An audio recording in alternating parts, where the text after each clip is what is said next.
Welcome, everyone. Hi, and this is District 6 King County Virtual Town Hall. And my name is Claudia Balducci. I am the council member for District 6. I want to thank everyone who took the time to join us tonight. We don't have a really big turnout, but we are recording this meeting. So please be aware that if you speak or participate in video or chat, that will be preserved for posterity, and we will end up putting this up on our website eventually and sharing the link so that people can get the benefit of the presentations, even if they couldn't join us here tonight. Before we start, I would like to open, as we often do at the King County Council, with a land acknowledgement. As we begin our meeting, I acknowledge that we are on the traditional land of the Puget Salish peoples, past and present. We thank the caretakers of the land who have lived here and continue to live here since time immemorial. I would also like to acknowledge the many urban Indians in King County who have brought their cultural ways of life here and greatly enrich our community. The motivation to do a town hall focused specifically on the environment is that our natural surroundings here in King County are unique and are part of what makes it such a wonderful place to live and why we all love it here so much. And it does take all of us together to be responsible stewards to preserve and nurture our natural environment. As the council member for District 6, I'm deeply committed to protecting and preserving our environment, including our healthy lands, clean air, and clean water.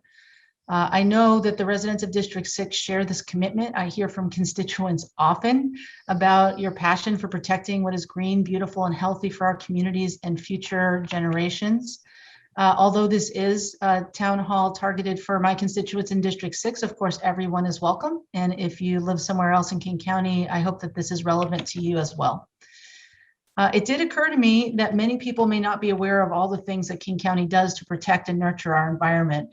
So along with my office staff who are here tonight, and I want to point them out, Krista Kamenzen, my chief of staff, Blake Trask, who's a policy analyst in District 6 offices, Ashley Song, our office manager, and Madeline Cavazos, who planned and executed this entire thing. Thank you, Madeline, are here on the line as well and able to answer questions in their areas of expertise. So we decided to plan this to provide information to the community about our King County priorities, and also to hear from the community about the things you value and want to see happen. So we're going to have two speakers from the executive branch, and then I'll have a few words to say about things that I have supported recently as your District 6 representative. Then we will save some time at the end for questions and discussion with you who have joined us tonight. So with that, I would like to introduce our first speaker, and that is Mo McBroom. She is the Deputy Director of the Department of Natural Resources and Parks. Mo comes to us from environmental advocacy, where she worked for the Washington Environmental Council and the Nature Conservancy prior to joining Parks and the Department of Natural Resources and Parks. She also has a law degree from the University of Chicago, which is pretty cool. And then after Mo, we'll be hearing from Rachel Brumbaugh, who's the Director of Climate and Energy Initiatives for Executive Dow Constantine. Rachel's background is in finance, and she previously held the position of Executive Energy Policy and Partnership Specialist with the county. She also holds a master's degree from the University of Washington Foster School of Business. And these are two amazing leaders in our county who work all day at their jobs to protect our environment. So Mo, welcome, and why don't you take it away? Thank you, council member. I'm really glad to be doing this. What the council member did not share with you is that I am very new to my role. I'm only 6 months in at the Department of Natural Resources and Parks. So I am drinking through a fire hose and learning a lot. And what has been really striking coming to the county from the NGO environmental advocacy sector is getting a much fuller understanding of the breadth and the reach of the county's work, the role that our elected leaders play in pushing the county towards really big, audacious goals, and just how exceptional the county is as a regional and really a national leader on a lot of the issues that I, as a lifelong King County resident, really care most about. So it's a really cool job I have now as the deputy director, and really exciting. So my hope is to give people just a little taste of what the department that I work for does, talking about our divisions and some of the cross-cutting initiatives that we work on. And because I'm new, I prepared some sort of written remarks. I'll try not to read from them too much, but I want to get this right. And I understand I have about 15 minutes. So I will first talk about the work of our department, the day-to-day bread and butter work. And then I'll shift and talk about 2 of the 3 big environmental initiatives that the county really is leading on. So you can go ahead and go to slide 2, Madeline. We have 4 divisions within the Department of Natural Resource and Parks. We have Parks and Recreation. We have our Wastewater Treatment Division, our Solid Waste Division, and our Water and Lands Division. And I want to share with you briefly what each of those does, because each of those divisions touches your life every day, whether you realize it or not. We can go to the next slide. Actually, no, let's stick on this slide. And so I'll walk through the division. So the Wastewater Treatment Division protects public health and water quality by serving more than 1.4 million residents in King, Snohomish, and Pierce County. So we plan, design, build, and operate treatment facilities. And we also enforce regulations to reduce harmful waste discharged into the system. And we do public education. So success for us means clean water. And it also means being held accountable to our ratepayers and operating like a well-managed agency. So you may know our division for the key role we play in protecting water quality in Lake Washington, Puget Sound, and elsewhere. What you may not know is that we are also an innovator at collecting and recycling biosolids from our poop and using that to add nutrients to the soils of commercial forest lands, which is really cool. It's called Loop. So next, I'll talk about parks. So our Parks and Recreation Division, it's our big backyard, and we look after more than 26,000 acres of parks and natural lands, including Marymore Park, Cougar Mountain Regional Wildland Park, 175 miles of regional trails, 180 miles of backcountry trails, and a world-class aquatic center, which I still have not yet ever visited. So what you may know about our Parks Division is that we oversee really spectacular places that King County residents like to play. What you might not know is that we partner with nonprofits and private entities to enhance access and recreational opportunities for low-income youth and for families of color across the county. So next, I'll talk about solid waste. We provide transfer and disposal services to a large portion of King County residents via 8 transfer stations and the only operational landfill within King County. So it's all of our garbage and ensuring that we are disposing of it responsibly and we have good environmental stewardship. Now, you may know us if you've had your garbage collected or you've dropped waste off at one of our transfer stations.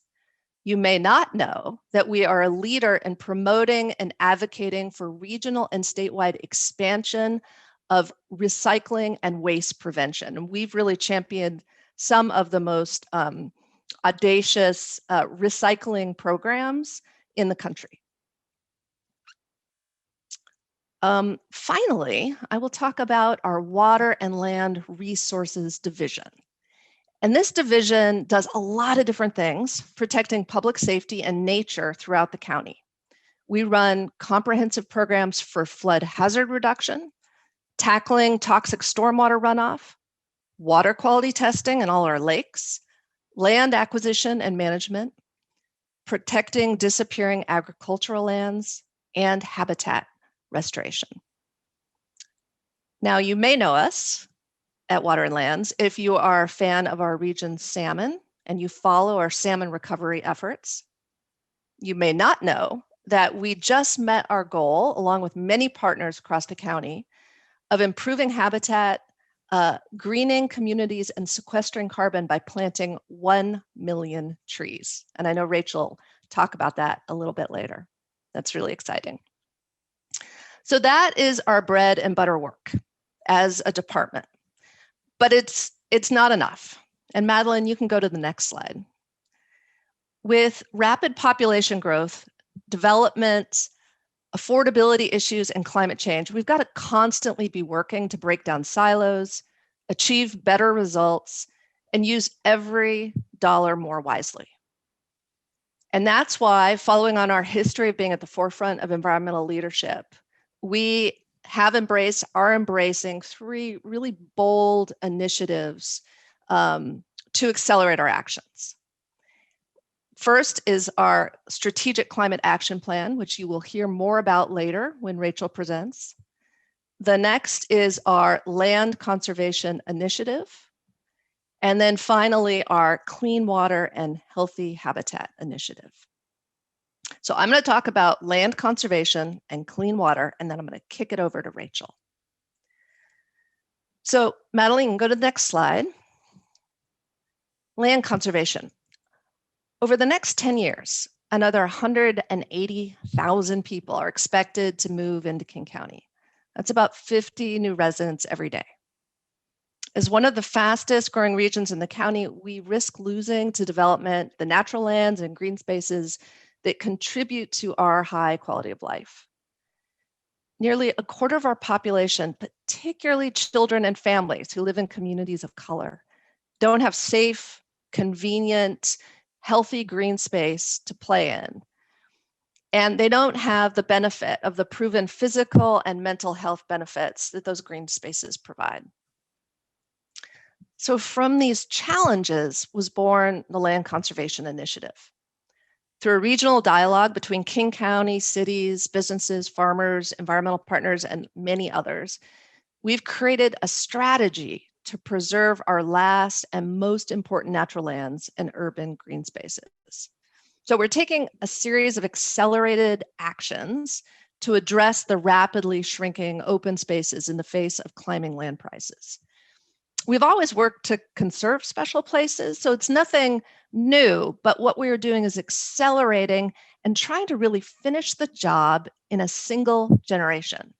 And if we do that, we can save billions, maybe $15 billion over what we would have spent if we had done this work of land preservation over our normal trajectory, because the land is getting more expensive and we're losing more of it every day. So we really have to front load this work.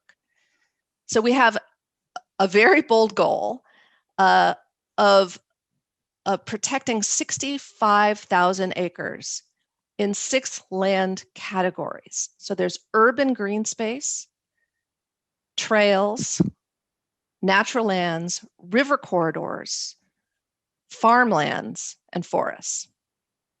To get this done, we're leveraging existing sources of revenue like the recently enacted Parks Levy. Thank you, Public, for passing that, alongside new and innovative ideas that we can grow over time, like selling carbon credits from our forests. And if we do things like that and achieve new funding sources at the state level, we can obtain the resources we need to get this done. By accelerating these open space investments, we can protect the livability, the health, and ecological integrity of our region and for everyone. So lastly, I will talk about our Clean Water, Healthy Habitat Initiative. And Madeline, you can jump to the next slide. The county treats more than 66 billion gallons of wastewater and stormwater each year. We work to restore salmon-bearing streams and rivers to their natural states. We reduce the amount of toxics that pollute wetlands, lakes, and Puget Sound. You heard earlier the work of our divisions. It's a massive effort. A lot of resources go into it, and we do lots and lots of good every day to protect the water and the habitat of the county. And in doing that, we have invested, and we will invest over $9 billion over the next decade to get this work done. But the impact of climate change and population growth are contributing to alarming trends. Native salmon runs continue to decline. Orcas are on the brink of extinction despite so many efforts. And the racial inequalities and health outcomes that have already existed are getting even greater. So the compounding challenges that we face today require a new approach, and one that starts with clearly defined goals. And most importantly, it focuses on outcomes and not actions. That's why in 2019, the county launched Clean Water, Healthy Habitat. And this is an initiative to produce better results sooner for the people, fish, and wildlife of King County. Most local governments traditionally gauge their success by whether we achieve regulatory compliance. Oh, check the box, we did it, that's what the law requires. And we don't look enough at actual results we produce. And while complying with regulations is necessary and an important indicator, the hard truth is that we could fully comply with all regulations, yet fail to produce the clean water and healthy habitat that sustains life in our region. So the executive has directed our staff scientists to determine, is there a better, faster way to achieve measurable results, such as healthier streams for fish, more salmon for Puget Sound orca, less polluted runoff in communities and waterways. So we're going to do that, and then we'll work with regulatory agencies, environmental advocates, and tribes to determine how to turn this latest science into action, redirecting dollars to achieve greater outcomes and faster results. So let me give you an example, because this sounds kind of big picture, but here's a hard example. With the roads we've built across King County over the last 100 years, we've made a lot of streams impassable for fish. We're required to repair this damage by law when we do road work, but we're not required to prioritize investing first in the highest quality habitat areas, or to affirmatively go to a road and fix a culvert, even if the road is otherwise functioning well. And so what we want to do is prioritize the investments that we need to make across the watersheds to go first where we can get the biggest habitat gains for salmon, and prioritize those investments to open up as much habitat as we can on the shortest timeline possible with the smallest investment of dollars. So that's Clean Water, Healthy Habitat. And I'm inspired by it because it's government operating differently and hopefully achieving real and lasting outcomes for our families and for future generations. So now I'm going to turn it over to Rachel, and she's going to talk about the Strategic Climate Action Plan. As the councilwoman said, Rachel is the Director of Climate and Energy Initiatives for the executive, and she is the heart and soul of our county's climate work. Take it away, Rachel. Great. Well, thank you, Mo, and thank you, Councilwoman Balducci, first of all, for the opportunity to talk about climate action. So, Mo went over the two big initiatives, and I want to talk about what we call the third leg of the stool. And we really view climate change as a threat multiplier. It exacerbates inequities and intensifies natural hazards, including flooding and wildfire and landslides that put our people, our economy, and our environment at risk. So that's the frame that we really think about our action. And preparing our region for the impacts of climate change, which we know will happen no matter how big the brakes are we put on carbon emissions now.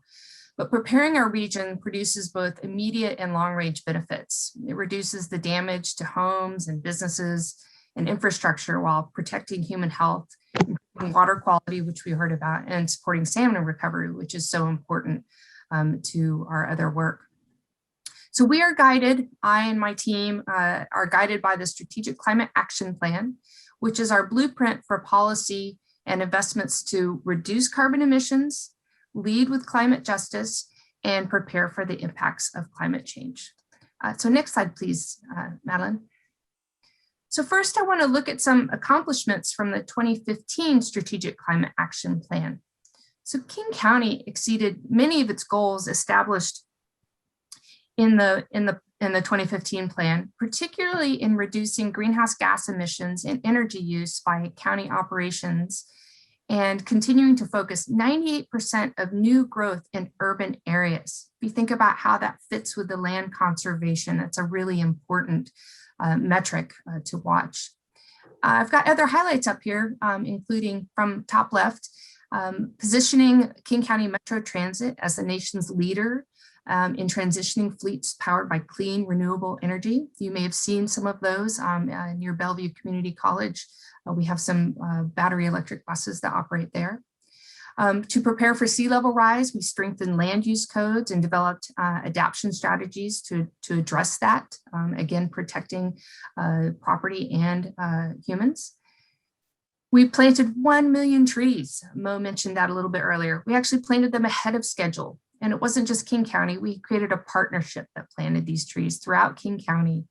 And we built a strong foundation for the 2020 Strategic Climate Action Plan initiative to plant, protect, and prepare 3 million trees. And I'll talk a little bit more about that in a little bit. If you look on bottom left, we launched the Frontline Community Partnerships Program to support climate literacy, language access, and leadership development in communities of color who typically have not been active at mainstream environmental activity. And with the K4C, the King County Cities Climate Collaboration, which is a formal but voluntary network of King County, the Port of Seattle, and 16 cities, representing 80% of King County's 2.25 million residents. We united these efforts so that the region has a stronger voice in Olympia during legislative sessions and outside also, calling for stronger energy efficiency for buildings and appliances, energy conservation requirements, 100% clean electricity, and most recently for a clean fuel standard. And then lastly, we advanced the executive's local food initiative, which supports local farmers and makes it easier to access locally grown, nutritious food more equitable. So next slide, please, Madeline. I want to turn to the Strategic Climate Action Plan, the 2020 plan that has been proposed. The executive has proposed this plan that builds on the momentum we made during the first Strategic Climate Action Plan in 2015. And there are 3 sections you can see here in the circles: reducing greenhouse gas emissions, sustainable and resilient frontline communities, and preparing for climate change. And they purposely overlap. We don't want to silo them.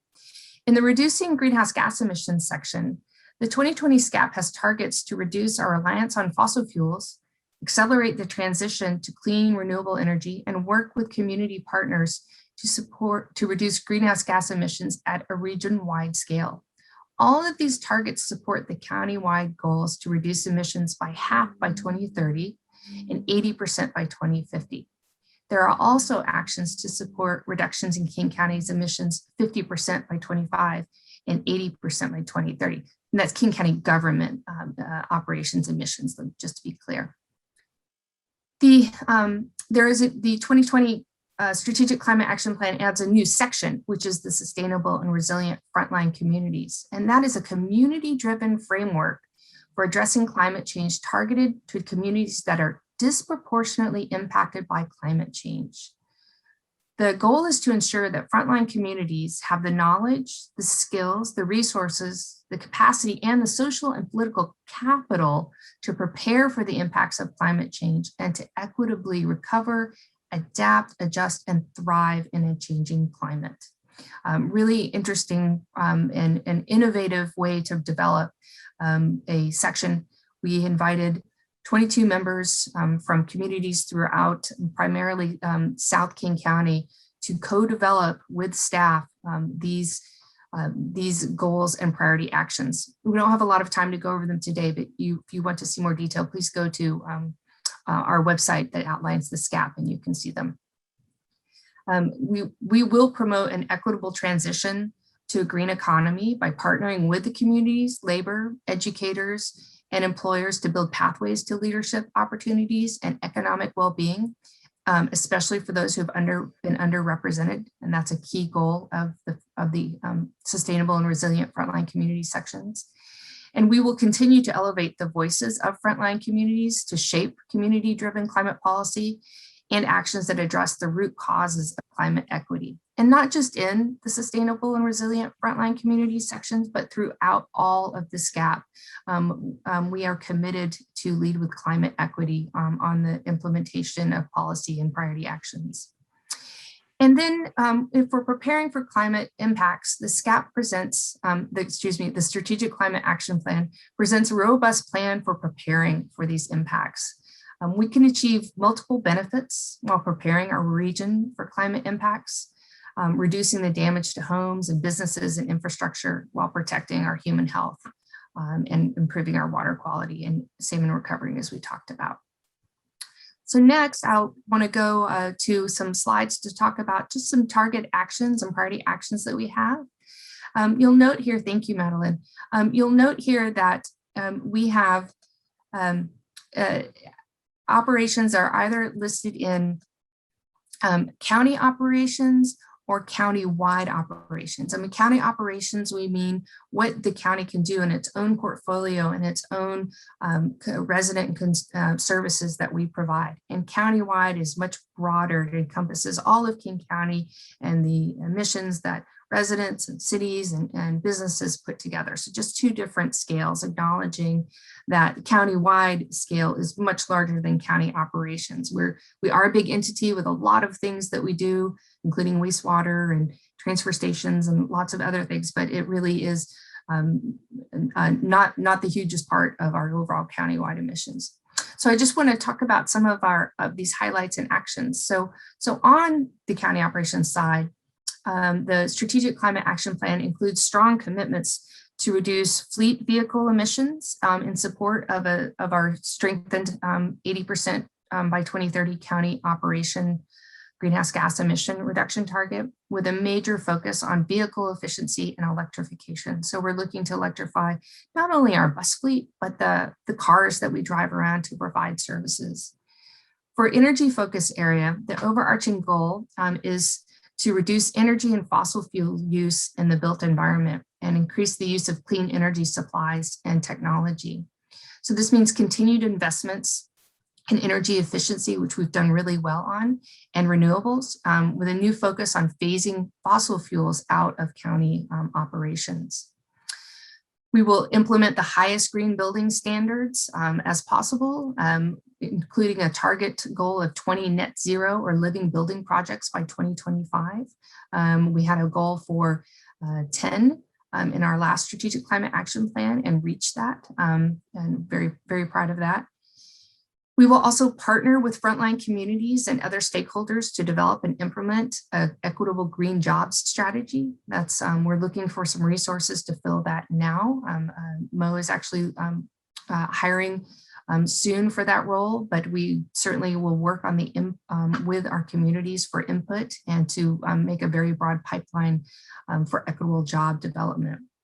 On preparedness, we will be to operationalize climate preparedness, we will be incorporating climate preparedness into our capital planning and facility operations, ensuring that our teams have the knowledge and tools to build resilient structures that protect residents and can continue to operate, providing those essential services. So really hardening some of our facilities, particularly things like wastewater, so that we can continue to have clean water in case of heavy rains and high tides and things like that.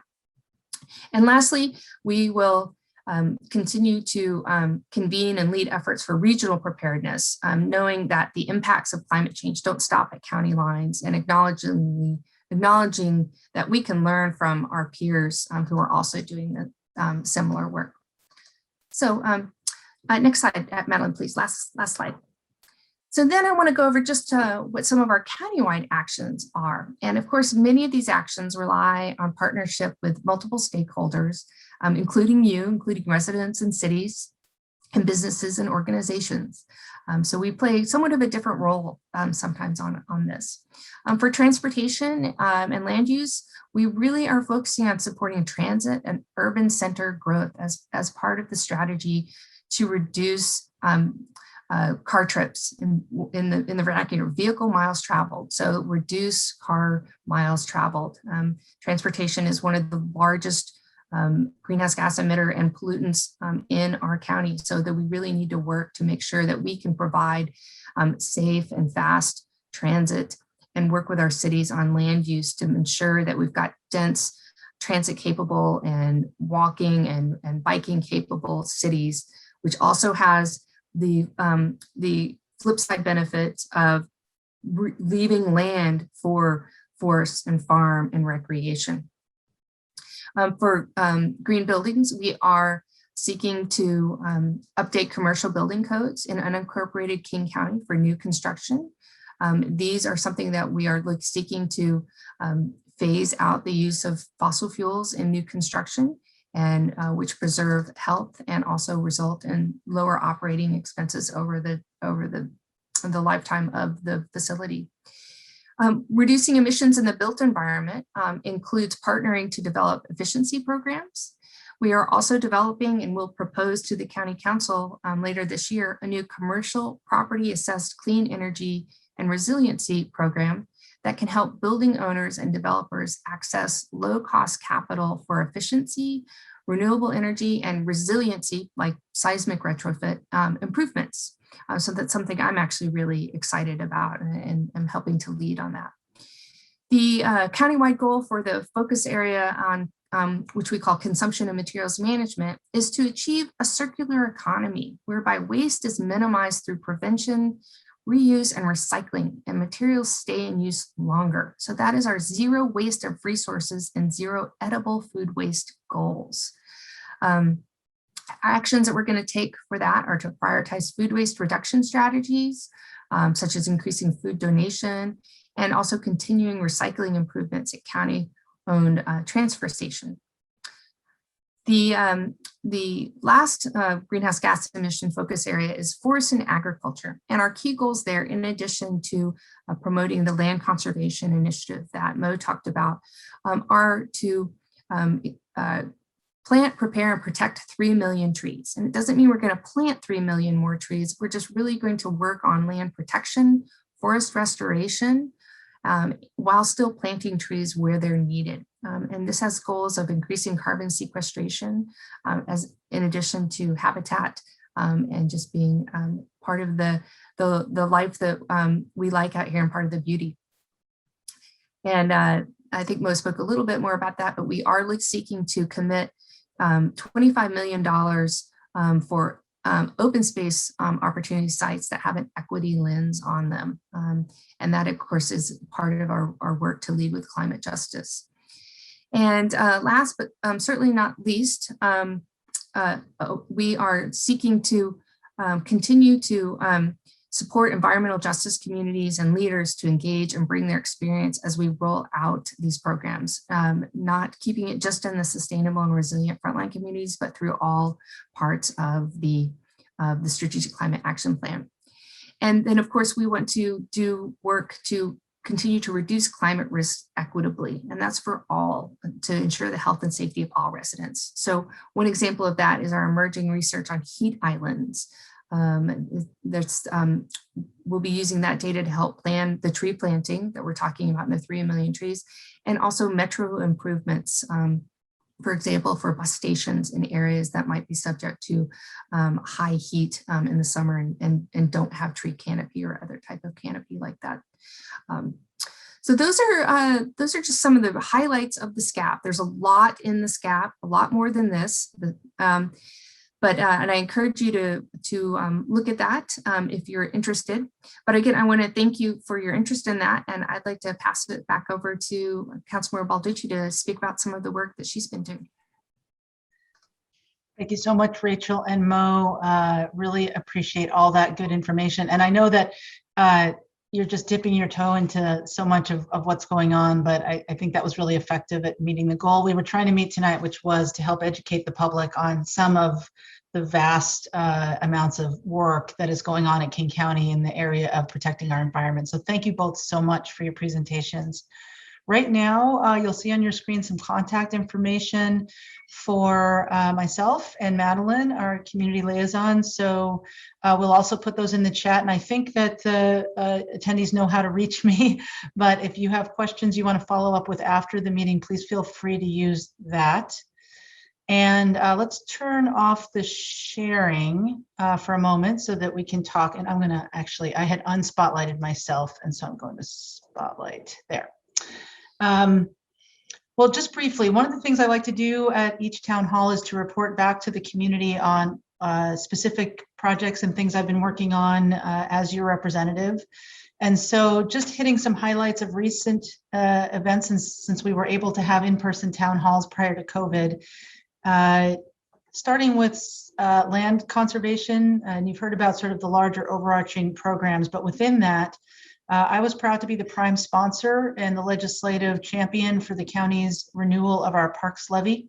This was an $810 million 6-year levy that invests in regional parks, trails, and open space. But it was also the first levy to specifically include an equity component. And you heard a little bit about that before, where we're intentionally beginning to make up for historic lack of investments and underinvestments in parks and open space in lower income and BIPOC communities. That was an initiative of the county executive working with our partners in the cities of King County that I was really proud to support, and I think we're starting to see the benefits of that. It was also the first levy, parks levy, to include a major land conservation element. That is not something that we've typically done through our parks levies, but the entire package was incredibly well supported by the voters. It passed with 70% approval rate. And this was also something spearheaded by the executive, which helps to protect green space, forest land, and trail corridors. I was particularly proud of the recent acquisition of the Bergsma property. This is a piece of land on the northeast corner of Cougar Mountain, and that acquisition will protect and preserve forest land and waterways in that part of East King County in perpetuity.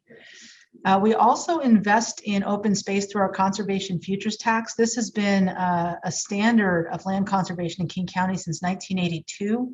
It's helped to purchase and preserve more than 100,000 acres of open space. I've been a proud supporter of this program and a user of conservation futures funds going back to my days at the city of Bellevue. We use that to preserve several chunks of open space, notably in the Lake Hills Connector area, if you're familiar with Bellevue. In 2021, Conservation Futures Awards include support for preserving shorelands near the I-90 boat launch on Mercer Island, parts of the East Rail Trail Network in Renton and Woodinville, and forests and pasture land in the Hollywood Hills area of Woodinville as well. I've also joined and supported efforts to try to save our endangered salmon. We have the endangered listed Chinook salmon species, but also our unlisted but critically endangered Kokanee salmon, which is a unique salmon native to this part of King County. They're native to the waters of Lake Sammamish and the surrounding waterways. So I've been advocating for the habitat restoration portions of the Sammamish River Willowmore Reach Restoration Project, which will ultimately reconfigure 1,400 feet of the upper Sammamish River in the Marymore Park area to improve and expand fish and wildlife habitat. With grants available through District 6, we've funded projects to rehabilitate habitat of some of these species, including a pilot project to remove milfoil. This will be done by Trout Unlimited in Lake Sammamish, in an effort to continue to work to prevent the extinction of the local kokanee salmon. And we were supporting the Mid-Sound Fisheries Project to restore salmon habitat along the Sammamish River up towards between Redmond and Woodinville. Of course, one of the biggest ways that I personally have worked to combat climate change and protect our environment is through my very long-standing and passionate work to expand access to transit. Giving people a legitimate alternative to single occupancy vehicles, providing fast, easily accessible, and efficient transit is the best way, in my view, that we can drastically reduce our greenhouse gas emissions. As a member of the Sound Transit Board and a longtime advocate for light rail, I've been helping to drive and oversee the expansion of our light rail system. You'll see major openings of that system happening in the near future, with Northgate opening later this year, and Eastlink to Bellevue, well, Mercer Island, Bellevue, and Redmond is scheduled to open in 2023. And we also are working hard to make sure that Metro bus service continues to survive and thrive and become the service that will easily connect people and give us an opportunity to get out of our single occupancy gas belching vehicles. You heard a little bit about the King County Cities Climate Coalition.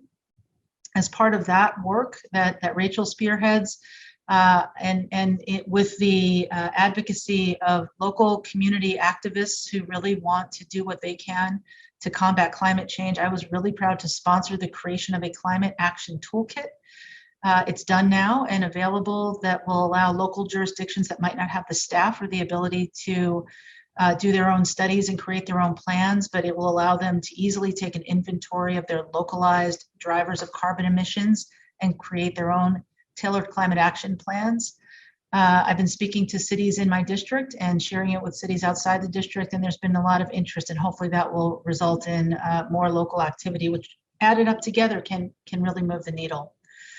So that's just a brief overview. I want to make sure that we have a little bit of time for discussion. So I'll pause for a second and see if anyone wants to join in.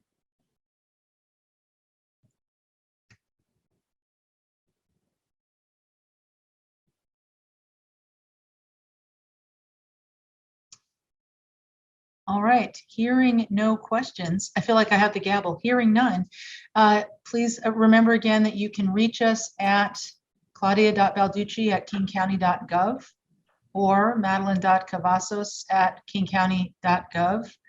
And oh, there's a hand. Nina, please go ahead. Sure, I don't have any questions. I just wanted to say thank you for pulling together this webinar and providing this information for those of us who are who have joined the webinar. I know once I receive the PowerPoint, I'll distribute it to some folks within the city to help educate them on the so many things that King County and you are working on to preserve and protect the environment. So thank you. Thank you, Nina. That's excellent. I appreciate that. And you reminded me to say before I wrap that we will take this video and make it available. We have multiple channels, but we will undoubtedly put it into the link into an email to our email list and probably on social media and the website as well. And with permission from the presenters, we'll make sure to share the PowerPoints so people have those. And with that, anything final from Rachel or Mo? I want to make sure to thank you both so much for the time you spent to put together this information and share it with the community. We're going to make sure that this video gets out as widely as possible. I think it's so valuable for people to understand all the things that we're doing. I'll just say, as staff of King County, I'll echo Nina's remarks. Thank you, Councilmember Balducci, for being such a champion for the environment and for the things that I get to work on. I'm grateful. Yeah, thank you very much, Mo. Echo that. Thanks for the opportunity. I will talk about our climate work any day. Well, I'm glad, because you all are really, really doing a lot of good work. And I don't know that it always gets the attention that it needs, so we're going to do our best to give it more attention. Thanks again to the staff from my office, especially Madeline. I have to call out again, who put this all together. It's really all her work that makes this possible. Thank you, Madeline. And to everyone else who has joined tonight, I'm just going to say we appreciate your attendance and good night. Have a good rest of this beautiful night. Get outside. Enjoy the wonderful environment. All right.